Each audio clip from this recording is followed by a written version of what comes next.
ኤፌሶን ምዕራፍ 6 አቱም ውሉድ ግቡእ እሞ ንወለድኹም ብጎይታ ተኣዘዝዎ ምእንቲ ክቐንዓካ ኣብ ምድሪ ኸዓ ነዊሕ ዕድመ ምእንቲ ክህልወካ ዝብል ተስፋ ዝሓዘ ቀዳማይ ትእዛዝ ኣቦኻን እኖኻ ነኽብር ዝብል እዩ እሞ ኣቱም ወለዲ እውን ብናይ ጎይታ ስነ ስርዓትን ምኽርን ደኣ ኣዕብይዎም እምበር ንደቅኹም ኣይተቖጥዕዎም ኣቱም ኣገልገልቲ ነቶም ብስጋ ጎይተትኩም ብፍርሓትን ብራዕድን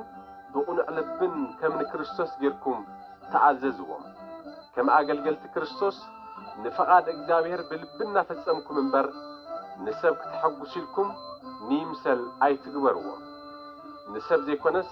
ከም ንጎይታ እተገልግሉ ካብ ልቢ ኣገልግሉ ኣገልጋሊ ኾነ እቲ ተገልጋሊ ነፍሲ ወከፍ ሰናይ ዝገበረ ካብ እግዚአብሔር ዓስቡ ከም ዝቕበል ፍለጡ ንስኻትኩም እውን ኣቱም ጎይቶት ልክዕ ከምኡ ግበረሎም ኣብ ሰማይ ዘሎ ናታትኩምን ጎይታ ገጽ ሰብ ሪኡ ዘየዳሉ ምዃኑ ፈሊጥኩም ኣይተፈራርሕዎም ብዝተረፈ ኣሕዋተይ ብጎይታን ብጽንዓት ሓይሉን ጠንክሩ ንተንኰል ሰይጣን ምክልኻል ምእንቲ ክትክእሉ ኣጽዋር እግዚአብሔር ብምሉእ ልበሱ ውግእና ምስ ሕልቕን ስልጣናትን ምስቶም ነዚ ዘመን ጸልማት ዘመሓድሩ ገዛእቲ ዓለምን ምስቶም ኣብ ሰማይ ዘለዉ ክፉኣት መናፍስትን እዩ እምበር ምስ ሰባት ኣይኮነን እምበኣር በታ ክፍእቲ መዓልቲ ምክልኻል ምእንቲ ክትክእሉ ኩሉ ስዕርኩም ድማ ደው ክትብሉስ ሙሉእ ኣጽዋር እግዚአብሔር ልበሱ ደጊም ሕቖኹም ብሓቂ ተዓጢቅኩም ደርቂ ጽድቂ እውን ተኸዲንኩም ቁሙ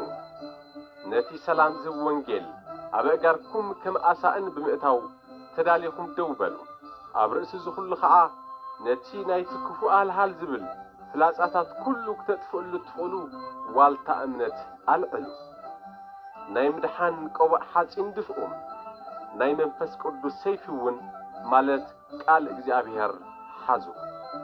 ብኹሉ ጸሎትን ብልመናን ኩሉ ሻዕ ብመንፈስ ጸልዩ ስለዚ ኸዓ ተስፋ እንተይቈረጽኩም ስለ ኹሎም ኣመንቲ ብጸሎት ትግሁን ንእንታይ እውን ክዛረብ እንተለኹ ነቲ ምስጢር ወንጌል ብትብዓት ምእንቲ ክነግር ቃል ክወሃበኒ ጸልዩ ኢለይ ምእንቲ ወንጌል እሱር ዝኾንኩ ልኡኽ እየ እሞ ከምቲ ዝግባአኒ ብትብዓት ምእንቲ ክዛረብ ጸልዩ ኢለይ ሕዚ ኸዓ ከመይ ከም ዘለኹን እንታይ ከም ዝገብርን ምእንቲ ክትፈልጡ እቲ ፍቑር ሓወይን ብጎይታ ኸዓ እሙን ኣገልጋልን ዝኾነ ቲኪቆስ ኩሉ ክነግረኩም እዩ ናባኻትኩም ዝሰደድክዎ እውን ብዛዕባና ኩሉ ፈሊጥኩም ልብኹም ምእንቲ ክትጸናናዕ ኢለ እየ ሰላምን ፍቕርን ምስ እምነት ካብ እግዚአብሔር ኣቦናን ካብ ጎይታና ኢየሱስ ክርስቶስን ነቶም ኣሕዋትና ይኹን ነቶም ንጎይታና ኢየሱስ ክርስቶስ ብዘየቋርጽ ፍቕሪ ዘፍቅርዎ ኩሎም ጸጋ ይኹነሎም